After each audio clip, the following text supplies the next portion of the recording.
What if we lived in a society where we could all thrive? What if we lived in a society that allowed us to be free?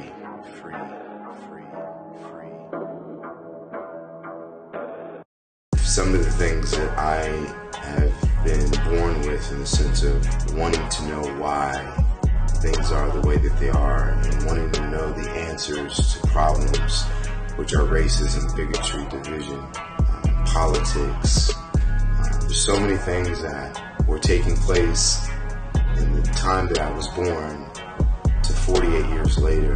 We're still dealing with some of these same problems. All of the progress that we have made in that time. It's interesting for me to process what those things looked like back then, how men moved differently. At the same time, how much better things were in the sense of family, compassion, empathy for one another.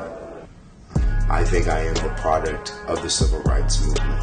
I was afforded the ability to have so many rights, but I am the first in my family to be born with all of my rights. My mom and dad won, and that's only been 48 years. We couldn't vote legally. We couldn't have a white and black marriage in certain states in the 1960s. So as much as we've gained progression in some of these areas, there's so many things that we haven't really addressed. And I think the main reason for that is that they're uncomfortable conversations that we don't want to have. I think it's always good to talk about some of those uncomfortable things, and it allows you to educate yourself of understanding of why someone's doing what they're doing. When people feel safe, they flourish. When people don't feel safe, they are busy using their energy to protect themselves from one another. And that's what we need to really think about right now in the times of a lot of division. I don't think people are really looking out for one another. I think they're protecting themselves from one another, and we're not really having real conversations.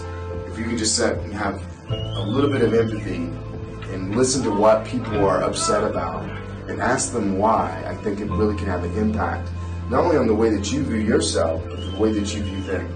And I think that's how you bring people together.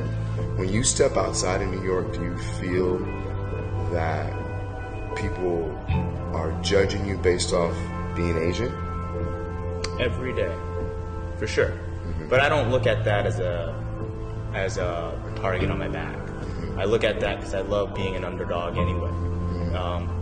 It kind of already goes past what people already perceive you as, and you have to dig deeper to learn more. Mm-hmm. And so for me, growing up in a city, it's always been about defining who you are by your actions, not by how I look. So I always feel like I'm being judged, but that's just another scenario of just shrugging off your shoulders and say, who are you to judge anybody? For me, I don't look at it upon where people are judging me. I also look back at them to say, you know what? They probably had a hard day. They probably were not educated enough to have the upbringing to be taught all the right tools that say that, they're good enough. This stuff has always existed, but you didn't think about those things when you were a kid. You just played with whoever you wanted to play with.